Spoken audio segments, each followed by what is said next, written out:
দক্ষিণেশ্বরে ঘুরতে গিয়ে পুরো ফ্যামিলিকে নিয়ে যা নাজেহাল অবস্থা হলো। যাই হোক, সকাল সকাল বেরিয়ে পড়েছিলাম দক্ষিণেশ্বর মন্দিরে মাকে দর্শন করার উদ্দেশ্যে। পুরো ফ্যামিলির সাথে মোটামুটি বেরিয়ে গেছি। খুব এক্সাইটেড ছিলাম সবাই, যে সবাই মিলে একসাথে যাচ্ছি দক্ষিণেশ্বরে। যাই হোক, পৌঁছানোর পর সে যা অবস্থা হলো সেটা পরে পরে জানাবো। যদিও আমি বেশি ভিডিওস নিতে পারিনি আজকের ভিডিওর জন্য। আর কোথাও জ্যাম থাকুক না থাকুক, ডোম জুড়ে কিন্তু জ্যাম থাকবেই। যারা ডোম জুড়ে থাকো তারা বুঝতে পারবে জায়গাটার কথা, যে এই জায়গায় সব সময় জ্যাম থাকে।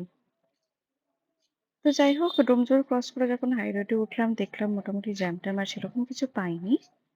তো যাচ্ছিলাম দক্ষিণেশ্বরের উদ্দেশ্যে।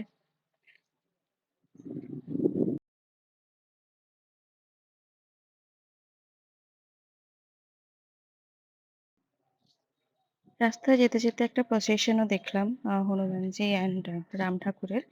তো যাই হোক, যেটা বলছিলাম, এই মাসে মেনলি পৌষ মাঘ মাস করে দক্ষিণেশ্বরে প্রচুর ভিড় থাকে দর্শনার্থীদের। লাইন অনেকটা লম্বা হয়ে যায়। তো সেক্ষেত্রে আমরা লাইনে দাঁড়িয়ে আর পুজো দিতে পারিনি ভেতর থেকে, কারণ ঠাকুমা অনেক বয়স্ক মানুষ, তাকে নিয়ে গেছিলাম, তো দাঁড়াতে পারতো না সে। তাই বাইরে থেকে মাকে আমরা প্রণাম করে আমরা চলে যাই আরো একটা জায়গায়। সেটা হচ্ছে বাবা যোগী যোগানন্দের আশ্রম। তো দক্ষিণেশ্বর থেকে ৮-১০ মিনিটের ডিস্টেন্সে সেই আশ্রমটা। আমরা আগেও এখানে গেছি, তো সেখানে গিয়ে আমরা কিছুক্ষণ বসে থাকি, কিছুক্ষণ প্রেয়ার্স করি। তো সেটাই করছিলাম সবাই মিলে। তারপরে চলে যাই আমরা সোদপুরের দাদা বৌদি তে বিরিয়ানি খেতে। তো বেশিক্ষণ ওয়েট করতে হয়নি, একটু ওয়েটের পরেই আমাদেরকে ডেকে নেওয়া হয়েছিল ভেতরে।